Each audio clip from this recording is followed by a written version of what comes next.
G'day sports fans.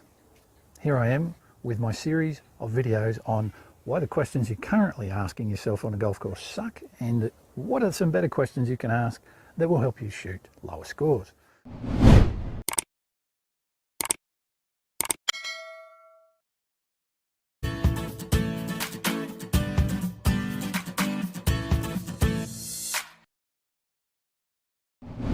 So we've been through everything here. We've been talking about what you do before you hit the shot, what you do while you're hitting the shot, what you do after the shot, what you do in between shots. There's tons of really crap questions we ask ourselves.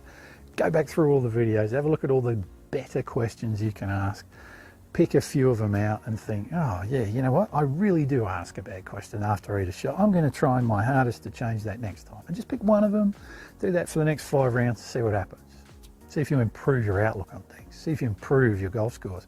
See if things start to tie into one another, that as you start asking better questions, maybe your consistency gets better. See how you go. I know it definitely worked for me. But let's get to the point. We're at number 10 here. This will be my final one in this one, but there's plenty more to go. If you want to really dive into how to ask better questions, you'll start to get better results for your golf. But this one's a good one. What do you ask yourself after a round of golf?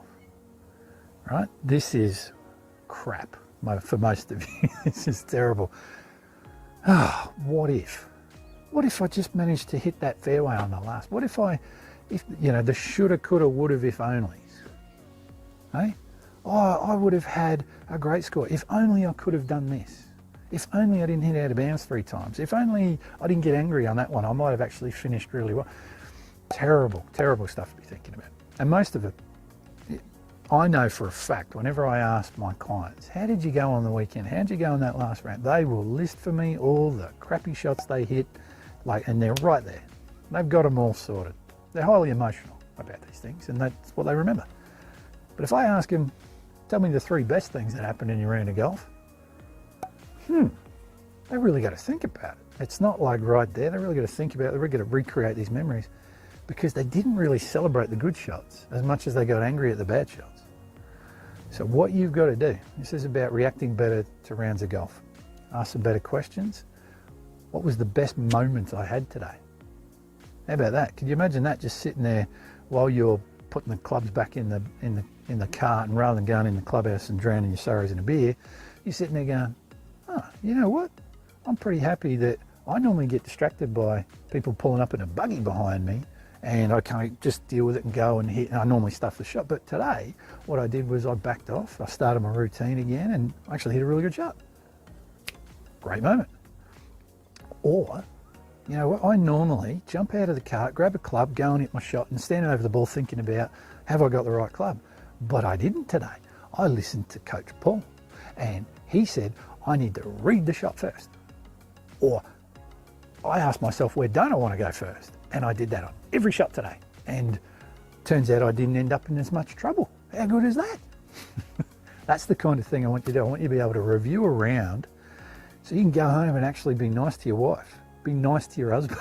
Because I guarantee many of you are sitting there going, you are miserable when you play a bad game of golf.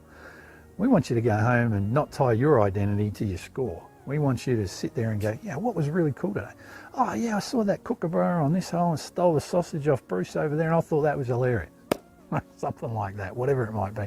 That might not be for some of you in another country apart from Australia, but hey, kookaburras, you know, they're great birds. Have a look at them. Outside of that, that's the end of my series of how to ask better questions to help you to shoot lower scores. Best part is you don't have to practice anymore. You don't have to go down the range and hit balls. You've just got to become aware first, then you can make some changes, and hopefully they'll help. So that's me signing off for this series. I hope you've enjoyed it. If you've got any more questions you want to ask me about how you can improve your golf, all my details are down below. You know where to contact me. You'll be able to get a hold of me, and please share this with your peeps. Share it with your friends, because I'm sure some of them could really do with it. So I hope it helps. Speak to you soon.